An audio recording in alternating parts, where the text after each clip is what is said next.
ರಾಯರ ಮೇಲೆ ನಂಬಿಕೆ ಇಟ್ಟು ಬಂದು ರಾಯರ ಹತ್ರ ನಾವೇನೇ ಬೇಡ್ಕೊಂಡ್ರು ಅದಾಗುತ್ತೆ ಅನ್ನೋದು ನೆರವೇರುತ್ತೆ ಅನ್ನೋದು ನಮಗೆ ತುಂಬ ನಂಬಿಕೆ ಬಂದಿದೆ. ಎಲ್ಲ ಕಷ್ಟದ ಟೈಮಲ್ಲೂ ಜಸ್ಟ್ ರಾಯರಂತ ಸಾಕು.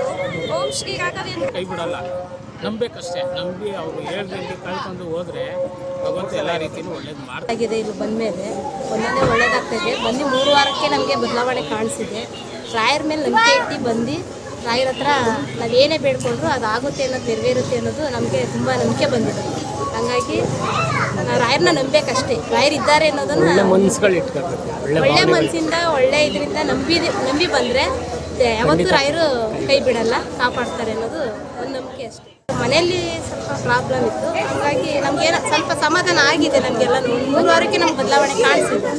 ಹಾಗಾಗಿ ರಾಯರಿದ್ದಾರೆ ಅನ್ನೋದಕ್ಕೆ ಇದೊಂದೇ ನಮಗೆ ಇದು ನಂಬಿಕೆ ಇಟ್ಟು ಬಂದು ಒಳ್ಳೆ ಮನಸ್ಸಿಂದ ಬಂದು ರಾಯರನ್ನ ನೆನೆಸ್ಕೊಂಡ್ರೆ ಒಳ್ಳೇದಾಗುತ್ತೆ, ಖಂಡಿತ ಒಳ್ಳೇದು. ನಾವು ಅಂದ್ಕೊಂಡಿರಲಿಲ್ಲ, ಏನು ಅಂದ್ಕೊಂಡಿರಲಿಲ್ಲ, ಇದ್ರ ಬಗ್ಗೆ ಏನೇನು ಗೊತ್ತಿರಲಿಲ್ಲ. ಇಲ್ಲಿಗೆ ಬಂದಮೇಲೆ ನಮಗೆಲ್ಲ ಗೊತ್ತಾಗಿದ್ದು.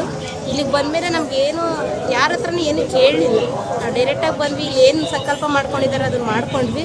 ನಾವು 3 ವಾರಕ್ಕೆ ಬದಲಾವಣೆ ಕಾಣಿಸ್ತು ನಮಗೆ. ಆ ನಂಬಿಕೆ ಇಟ್ಕೊಂಡು ನಾವು ರಾಯರನ್ನ ನಂಬ್ತೀವಿ. ರಾಯರಿದ್ದಾರೆ ಅಂತ ನಂಬಿ ಬಂದು ನಿಮ್ಮ ಕಷ್ಟಗಳನ್ನ ಹೇಳ್ಕೊಂಡ್ರೆ ರಾಯರ ಪರಿಹಾರ ಮಾಡ್ಕೊಡ್ತಾರೆ. ತುಂಬ ನಾವಿರೋ ಪರಿಸ್ಥಿತಿ ನೆನೆಸ್ಕೊಂಡ್ರೆ ಅದು ಹೇಳ್ಕೊಳಕ್ಕಾಗಲ್ಲ. ರಾಯರಿಗೆ ಪರಿಚಯ ಮಾಡಿಸಿದ್ದು ನಮ್ಮದು ಗೊತ್ತಿರೋ ಒಬ್ಬರು ಫ್ರೆಂಡು.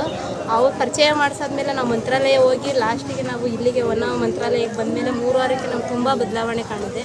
ಇಲ್ಲಿಂದ ನಮಗೆ ಒಂದೊಂದೇ ಯಶಸ್ಸು ಕಾಣಿಸ್ತಾ ಇದೆ. ಯಾವುದೂ ನಮ್ಗೆ ಇನ್ನುವರೆಗೂ ಕೈ ಜೋಡ್ತಾ ಇದೆ. ಎಲ್ಲನೂ ನಮ್ಗೆ ತುಂಬ ಲಾಸಲ್ಲಿದ್ವಿ. ತುಂಬ ಕೊಟ್ಟಿರೋ ಸಾಲಗಳು ಯಾರು ವಾಪಸ್ ಕೊಟ್ಟಿರಲಿಲ್ಲ. ಆ ಸಾಲ ಸ್ವಲ್ಪನೇ ಬರ್ತಾ ಇದೆ.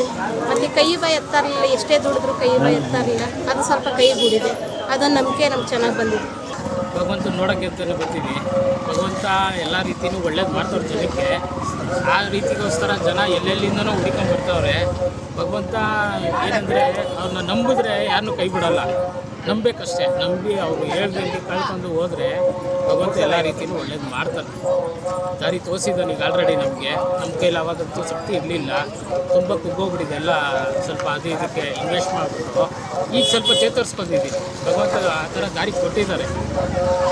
ಏನೋ ಇರ್ಬೋದು ನನ್ನ ದಾರಿ ಇಲ್ಲೇ ಇರ್ಬೋದು ಅಂದ್ಬಿಟ್ಟು ನಾನು ಇಲ್ಲಿಗೆ ಬಂದಿದ್ದೀನಿ. ದಾರಿ ತೋರಿಸ್ತಾ ಇದ್ದಾರೆ ಭಗವಂತ. ಒಳ್ಳೇದಾಗುತ್ತೆ ಅಂದ್ಕೊಂಡಿದ್ದೀನಿ. ಮುಂದಕ್ಕೆ ಎಲ್ಲರಿಗೂ ಒಳ್ಳೇದಾಗಲಿ ಅಂತ ಕೇಳ್ತಾರೆ. 100% ಇದೆ ಸರ್. ಎಲ್ಲರಿಗೂ ಒಳ್ಳೇದು ಮಾಡೋಕ್ಕೆ ಅಂತಲೇ ಇದ್ದಾರೆ.